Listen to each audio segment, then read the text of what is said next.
What's going on, everybody? It's Jeff Grammer with the Albuquerque Journal, and this is episode 91 of the Talking Grammar podcast. Glad you're here watching, listening, however you're here. Happy you are, and this episode of the Talking Grammar podcast is actually kind of a crossover, if you will. Sean Ryder and I, Albuquerque Journal College football beat writer, covers Lobo football primarily, and I have been doing a lot of live broadcasts, live podcasts, some post-game shows after every Lobo football game here on both X and on the Journal's YouTube page. And we also do every Monday at 2 o'clock a weekly Lobo football show. Also talk some conference realignment and stuff like that. And it's just some live on social media, video only. Apologize for those who are listeners of this podcast.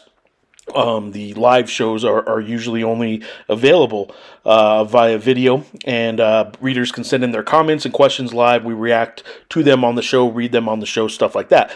This is a kind of repurposing of one I did earlier today with UNM Lobo men's basketball associate head coach Isaac Chu. We talked Lobo basketball players on this year's team, recruiting, philosophy in general, just a lot of things Lobo hoops related, and answered a lot of reader questions that came in live during the show and some that came in earlier before the show because I had asked people to send me their questions. This will be a repurposing of that, so those who only follow this podcast might get an idea of what those are about. You can watch it here on YouTube. For this Talking Grammar episode 91. You can listen to it wherever you guys are downloading your podcast, Spotify, SoundCloud, iTunes, or Apple Podcast, rather, Google, whatever. Wherever you guys are getting your podcasts and listening, this is a sampling of that. Some of this might get lost in translation a little bit when there might be video or visual cues that kind of have to be responded to or are responded to. Or referenced in the video podcast, but I don't think any of those happened here with Isaac Chu. So if you're just listening to this podcast, I think you should get the same feel and same effect as people watching. That Isaac Chu gave a really good rundown on Lobo basketball. So hope you enjoy it. It's just a lot of the new stuff we're trying to bring you this year as Lobo basketball starts to approach. We are in the first week of October here, and Lobo basketball regular season starts the first week in November. So we're into it. We're just about there, and I plan to have some of these weekly shows, both live and a podcast as well. Again, this one's a repurposing. Won't do that very often. I will occasionally, some reader mailbag stuff, maybe some Q&As with some coaches, stuff like that I might repurpose both as the Talking Grammar podcast and the ABQ Journal Sports Live show. That's what we're generically calling anytime we have one of our live shows on social media right now. But the Talking Grammar podcast will be still primarily interview-based. Me interviewing one guest, maybe two, but it's basically still interview-based. The Talking Grammar podcast will live on, and it will be interview-based, and it should be about weekly, and we're also going to have the live show. So hopefully you're enjoying all that. We're still writing like crazy as well for the old guard that still want to pick up a print edition. Those that read us or follow us online, we could still do it there. You could still obviously do that there as well. We're just trying to get to readers, viewers, consumers, customers, any way we can. It's not just the old way of every morning you go pick up a print product and read the day's news. We know we have to find you. It's not about you finding us. We need to find you, and that's why we're doing so much more video, podcasting, stuff like that. People are sitting there with their phones in their hands, and we want to be there just like so many other influencers, networks, outlets that are doing it as well. So all right, so without further ado, let's get to the live show from earlier today. This, as I'm recording this, is Wednesday, and from earlier today, I had a live Q&A kind of just chat conversation with Isaac Chu. A lot of reader questions and feedback were in there, and he was great for doing it. So Isaac Chu, associate head coach of the UNM Lobo men's basketball team, and myself on a live ABQ Journal sports show earlier today that is now being repurposed. for the Talking Grammar podcast. Hope you enjoy.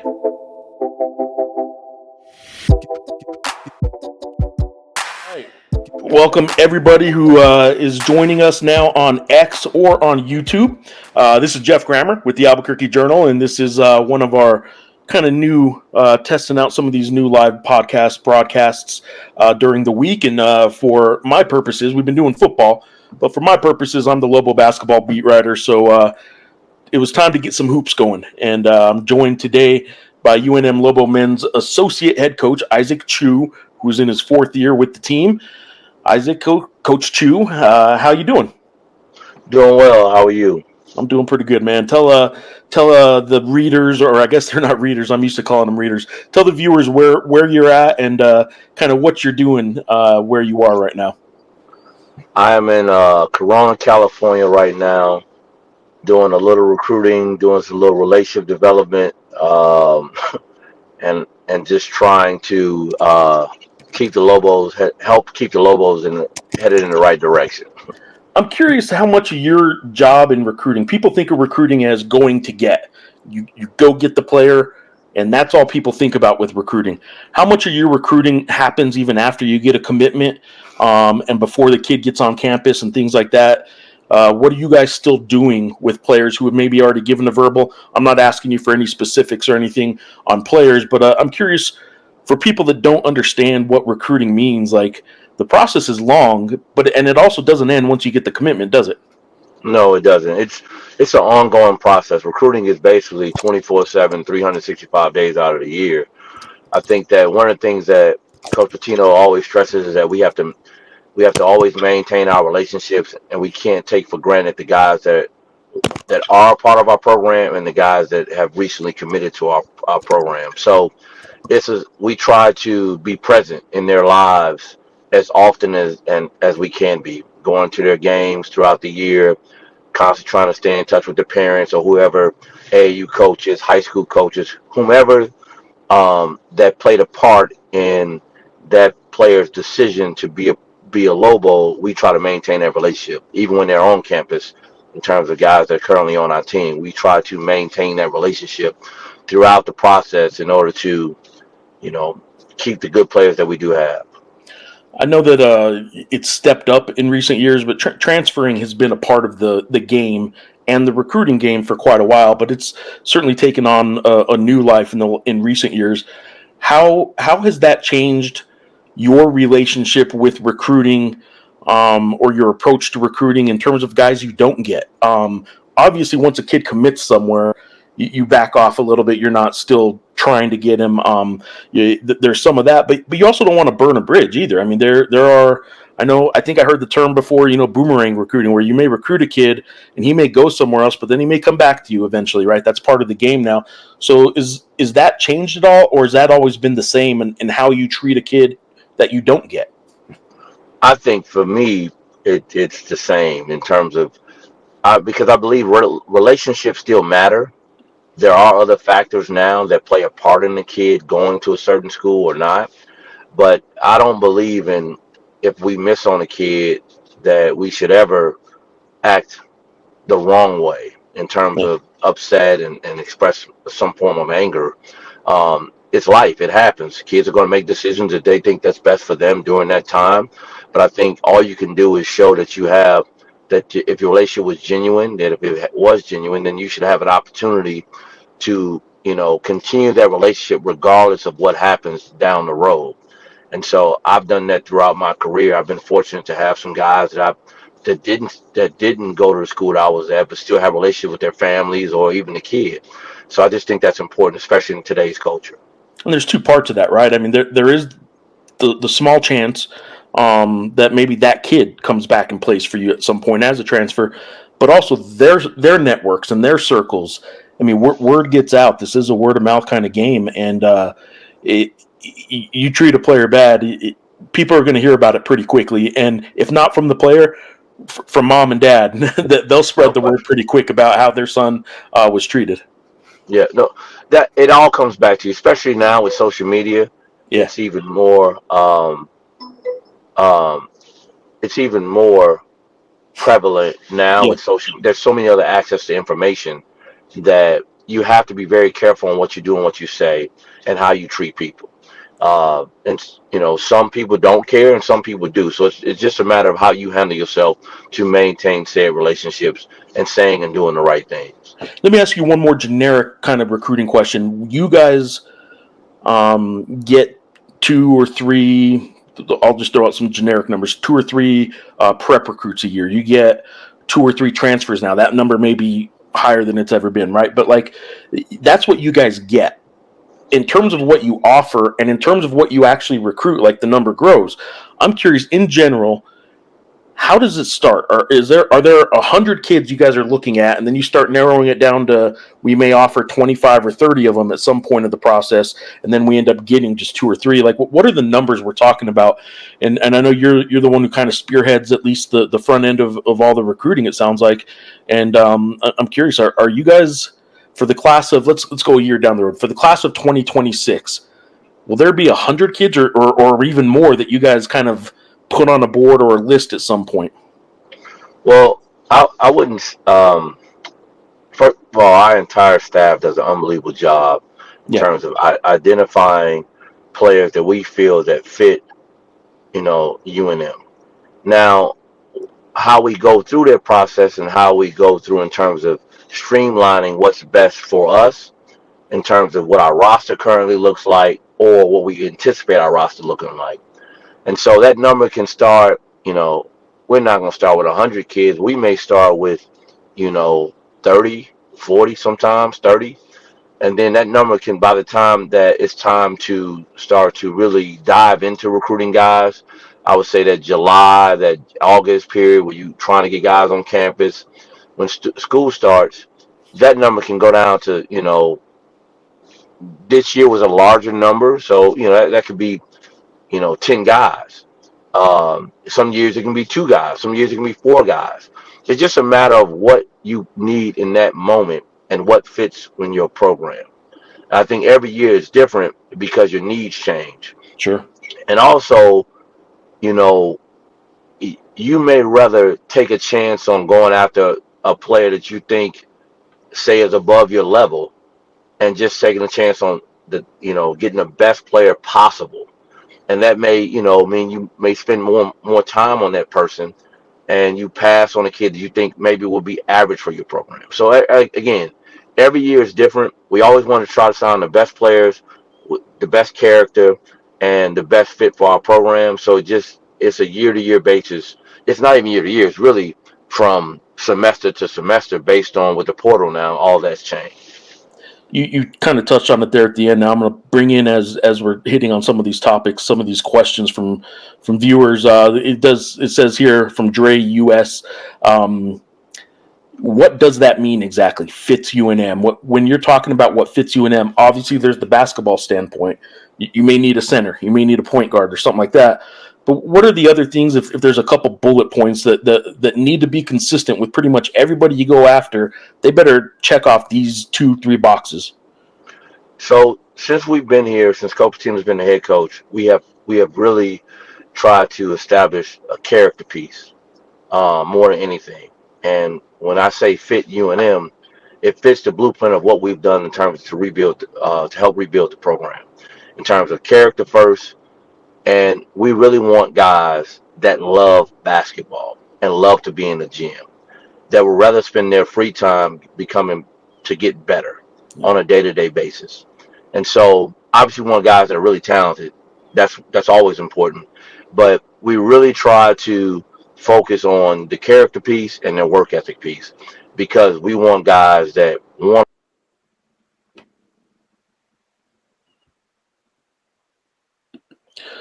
Looks like we just dropped with Coach there. I will get Coach 2 back on here in a second. I do have some of your other reader questions here. Oh, there he is. You back there, 2? Can you hear me? Yes, All right, yeah. yes. Dropped you just for a second, but the character piece, you were kind of wrapping up with the character piece. When you look for guys that want to be in the gym and stuff like that, how do you figure that out? Because it's an easy answer for a coach or a mom or a dad or a player to say, I love being in the gym. Are there ways to sort of vet that a little bit? Well, yeah, I mean, I think, and I also left out the toughness piece because toughness is very important to us. But I think you find out by spending time, by having the right conversations with the people around them. You talk to the people that are around them the most, like the high school coach, AU coach, or whoever that is, the trainer, whoever that is that knows who that kid is to the core. And if you've been doing it long enough, you know guys that want to work. And I think we don't have to chase our current team to get in the gym. We don't have to, entice them, anything like that. Those guys they want to be better players, so they're always in the gym. They always, want to get up extra shots. They're doing the things that are necessary to become really good players and we want to kind of continue to establish a championship culture. All right, there's a couple other recruiting questions here or related to recruiting questions. So I'm going to just throw those on here and you can handle them as you see fit. One of them has a separate part to it as well. So I'm gonna throw this out there. JB is asking, has or will in the future the conference breakup and all that's going on with conference realignment? We do have another question that I'll combine with this one. How does conference realignment? What are your thoughts on that? How has that affected recruiting so far? Has it even come up so far, or is it just too early for recruits and their families to really be asking you guys right now? What's the future of all this conference stuff that's going on? It hasn't come up as often right now. Um, will it affect recruiting? I think that if as long as we continue to get the support that we have received since being here at UNM, I think that it won't affect us at all. Whatever conference we're in, we just want to be one of the best schools in that conference. We want to be one of the top, one, two, three in that conference. We can continue to do that, then we'll continue to recruit at a high level. I think we don't. We're working as if it doesn't matter what conference we're in. We're trying to win championships, no Sure. matter who we play against, and that's the mindset. We want to sign the best players that fit UNM possible to win championships, and that doesn't matter what conference we're in. And there is a blueprint where you can be a basketball first school. That's not to pit basketball against football, but the reality in the room right now is that football drives the bus and Lobo football is on the rebuild, right? And I'm not saying anything that's controversial or questionable. Everyone agrees with that. Bronco Mendenhall agrees with that. Lobo basketball has proven it can succeed without that other component. It sure would be nice to get them all on the same page and help the whole university. But you guys have shown that you guys can stand alone if need be. Not that that's a preference, but I will ask this: Jimmy H asks this rather. Forever Lobos on YouTube is asking: are we expecting any more high school commits, or will it all be transfers from here? Have you guys closed the door on class of 2025 freshmen, or is there still a chance some of them could come in? We have not closed the door on signing more high High school school kids. teams. Yeah. Yep, yep. Does that include? Well, I guess I'll ask this: is junior college something that you guys pursue regularly? There have been, I guess, if I'm not mistaken, is KJ Jenkins maybe the only one who has come through since you've been here? That's junior college, or am Uh, I forgetting? J. Allen Tovar. And so far, okay. Do you how often do you guys hit the junior college ranks? Is it just coincidence that you guys haven't had a whole lot? I know it's something you're open to if it's the right fit, but we haven't seen a lot of junior college transfers. Well, we want to recruit. We explore all avenues for good players, and so if it's junior college, high school, prep school, transfer portal, international, we've tried to exhaust every possible opportunity for us to get better. So we've never taken junior college off the table. We did, KJ was here and he did play, was junior college transfer, and so was J. Allen Tovar. At the time, we were not able to go out, so a lot of that happened via Zoom. Yeah. So, but we are always exploring all those opportunities on a consistent and day-to-day basis. All right, the topic of the day in college athletics, and we got two of them here. How does 505 Sports Venture Foundation play a role in recruiting? There's another question here along those same lines, so I'll ask it too. That one was from Adam Cabrera, who was asking that, and then Jet, and that's on X, and Jet Metcalf has a similar question on YouTube. When does NIL and 505 Sports Venture Foundation come into play for recruitment? And do you hand them off, or they come in sooner? The NIL question. What role, like, how do you handle that when a recruit asks about it or whatever? What's the role of the coaching staff with NIL, which is just kind of an ever-changing, we're still learning as we go kind of landscape for you guys? First of all, NIL is one of the most important things, important entities in our program. I think that with the changing landscape of recruiting and how college athletics has gone, we need to continue to have support in that area uh, more than ever before. It plays a huge part in what happens. It is not the sole reason a kid picks a certain school, but it is a huge factor. And we have been fortunate that 505 has done an unbelievable job of supporting us throughout this time, and we try to continue that relationship um, with, like I said, with the continued support that we've gotten from them. Um, I was talking to Kurt earlier. You guys, UNM got lucky with the guy who not only has a law degree but had the, I guess, time and willingness and understanding on how to tackle something like that. So I'm not trying to feed Kurt's head and ego anymore right now, but you guys were pretty lucky with a guy like that in place at UNM. Coach has said it. Coach Patino has said it several times before. I'll say it. Kurt Roth has been a godsend to us because he was a lawyer. He was ahead of the curve in terms of getting us off the ground sooner rather than later. Yeah. And he was very strategic in his approach, and he's been very like I say, he's been very helpful in our journey through this. And so we wouldn't a lot of what has happened and transpired in terms of would not have happened without his support.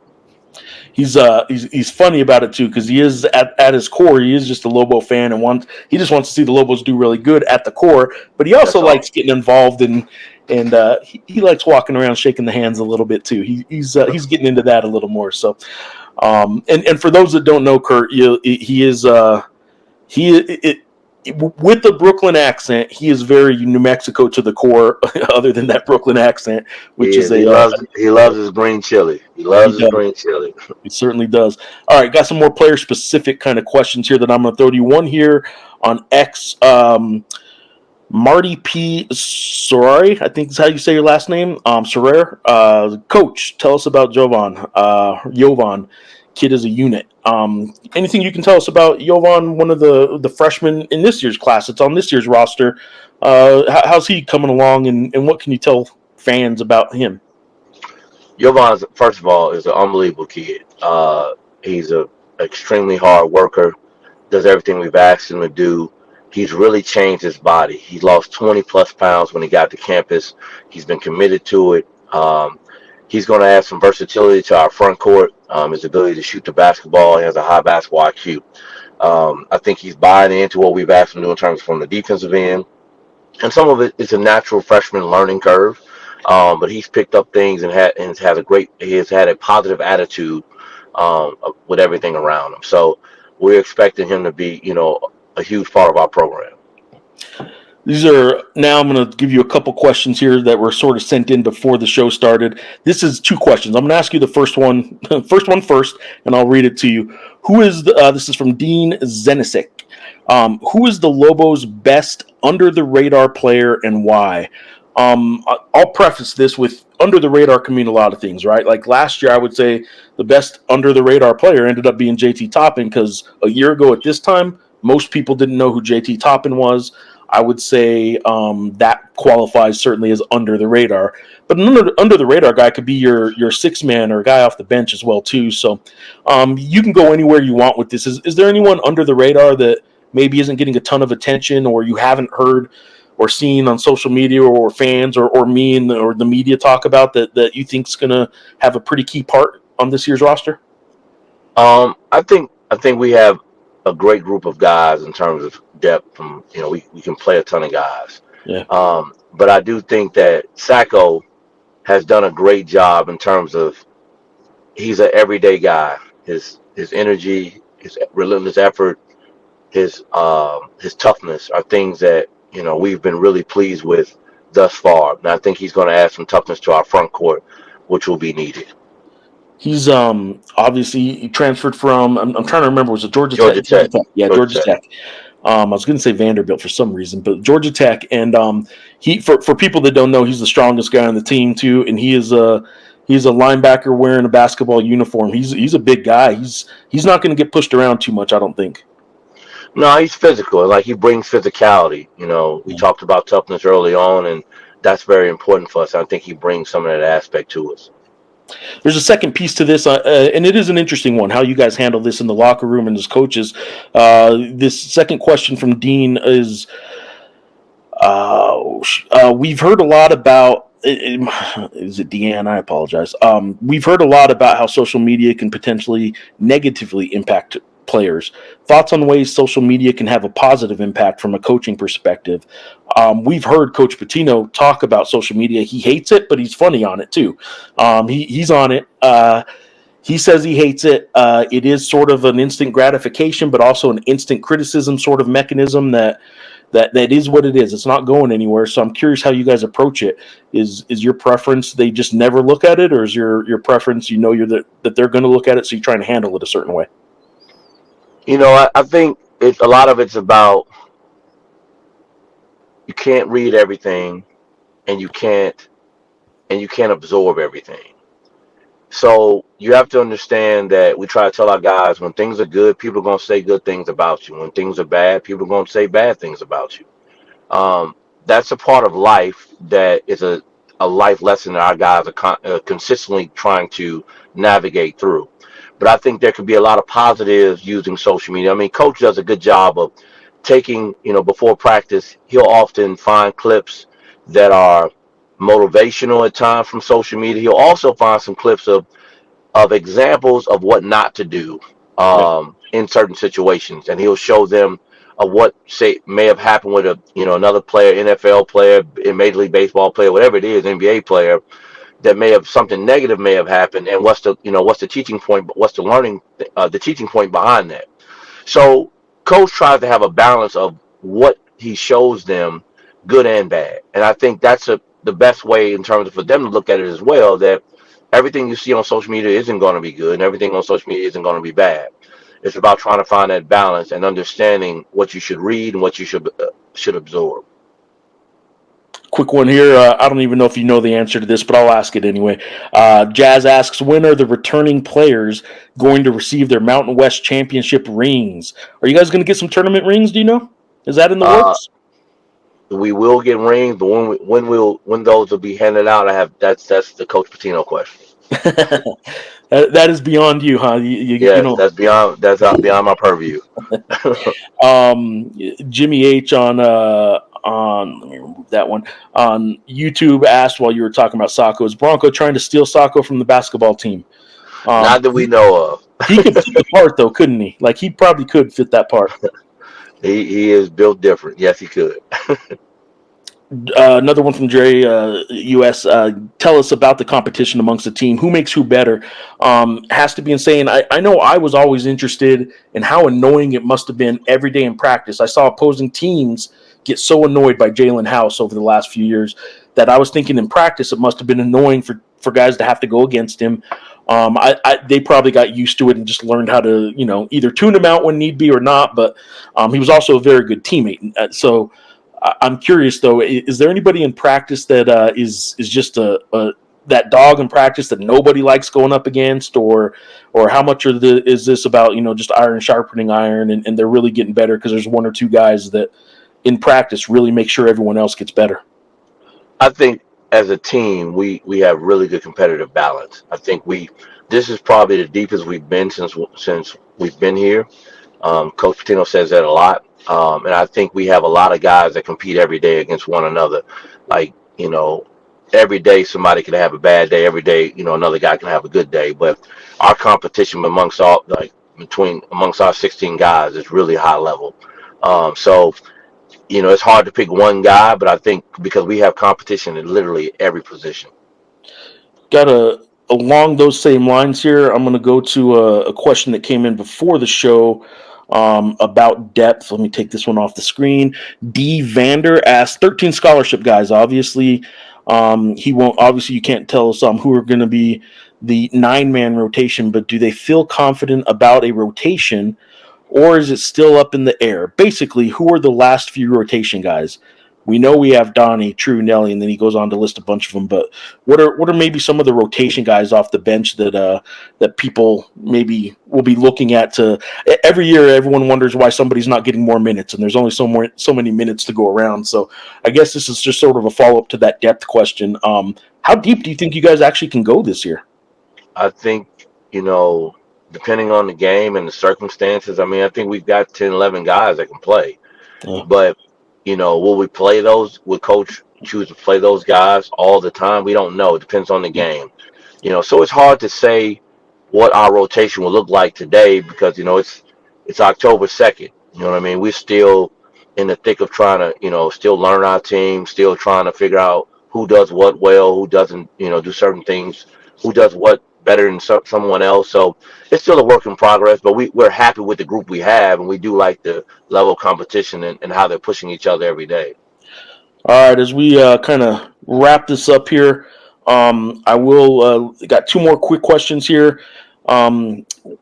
This one has a specific player, but it's also about the bench. The question is Quentin going to make an impact this year? Do they plan to have a deeper bench so they don't have a drop off in February? To that, I'll point out, like, you guys were pretty deep last year too. Any drop off in February, I don't know if it was about a bench or rotation or anything. It may have been, but I will point out too that you guys ran through the tournament in March better than any other Mountain West team. So you guys had some legs then. A lot of that had to do with one player in particular just getting crazy good that week, Jalen House. But like you guys had your legs in March. But the question is, Quentin specifically, is he going to make an impact? And do you guys have a pretty deep bench that you don't think fatigue late in the season will be a factor? Well, I think Quentin has made great strides, and he's, again, competing for minutes just along with some of those other guys. But I think he's really vastly improved since he's been here, and this is his third year in the program. So he's done a great job of, again, being an everyday guy and really improving. So he's in the fight with the rest of those guys for some of those minutes. So, again, we haven't decided any of that to this point. And I know in terms of as the year goes on, I think everybody goes through, a lot of school teams go through some lulls here and there, fatigue or what have you. But I think that we have shown that we can bounce back and things of that nature, and just try to continue to get better. That's our biggest thing, is that every day we practice, every day we approach it. We just want our guys to get better, and we want to be better when the time matters the most, and that's when the season starts, and can progressively get better, as the latter part of conference as well.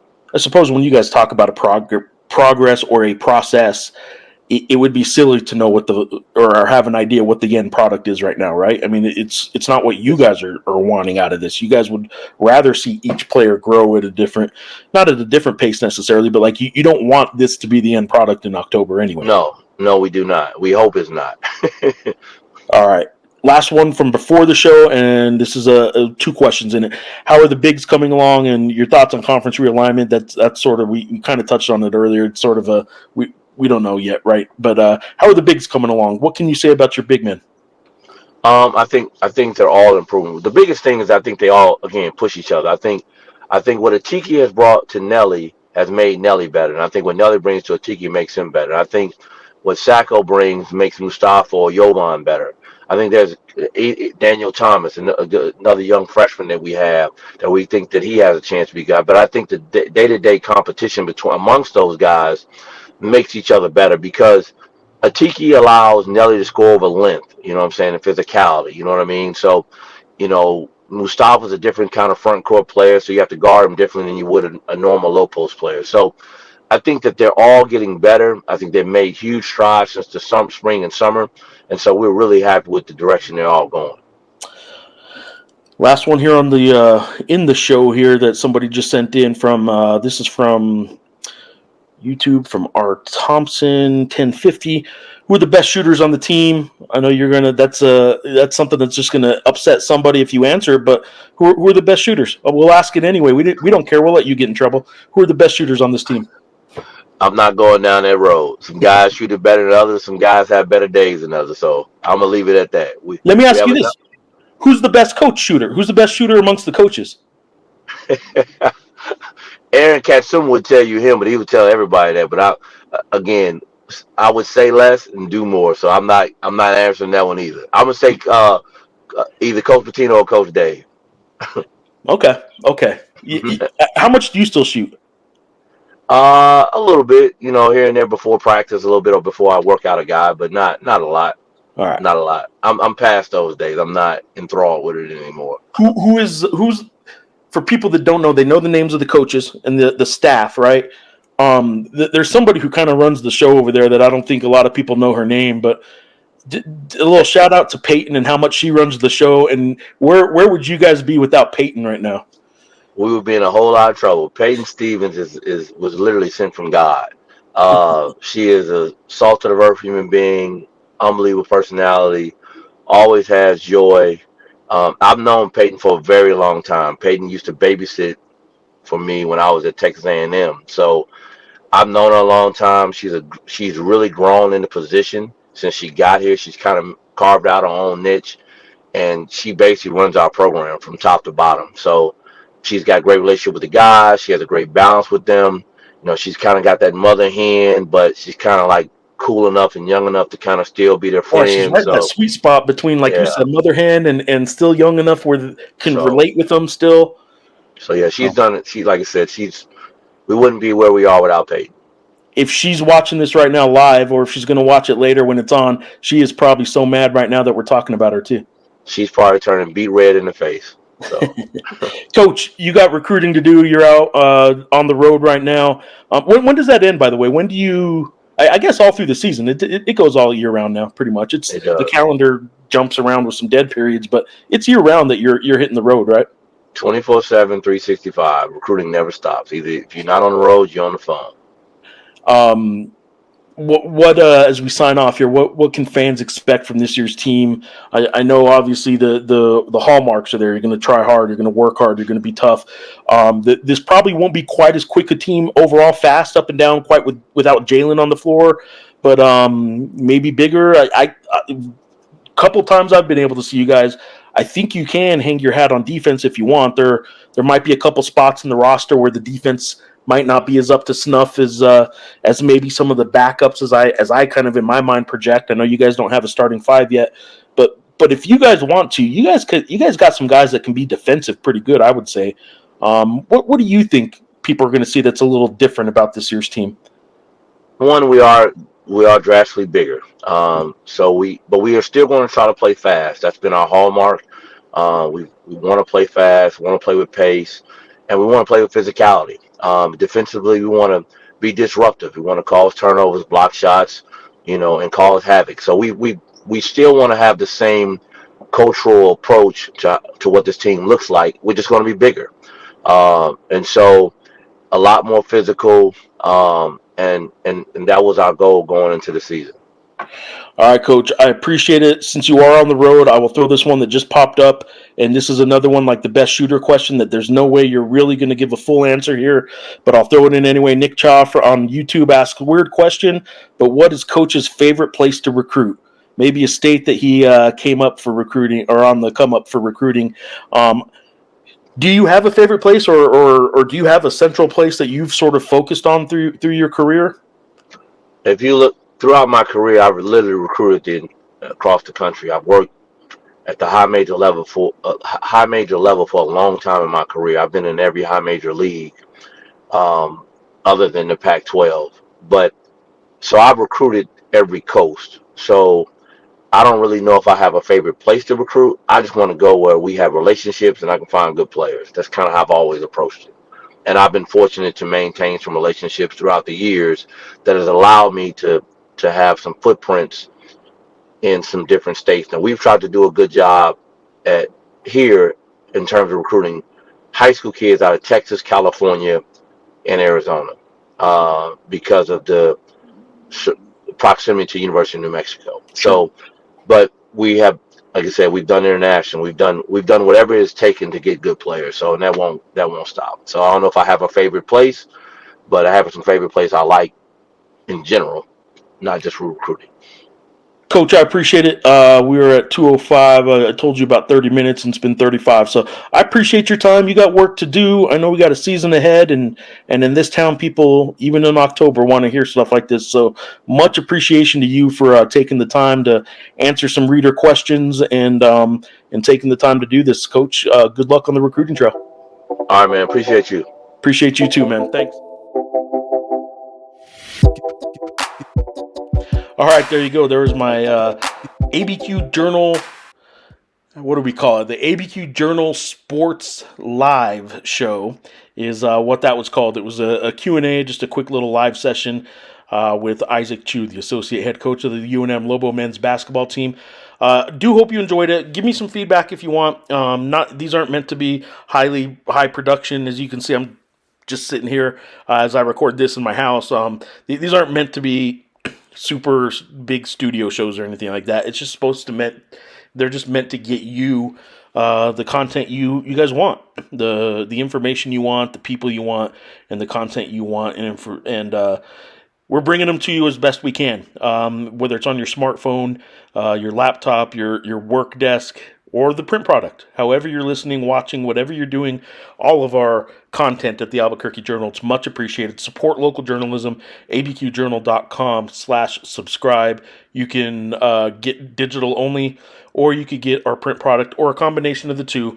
And please rate, subscribe, however you're downloading our podcast, either listening or on YouTube. Rate, subscribe, all that kind of stuff. It does help us out. And we'll be trying to bring you as many of these as we can throughout the season. And until next time, hope you enjoyed.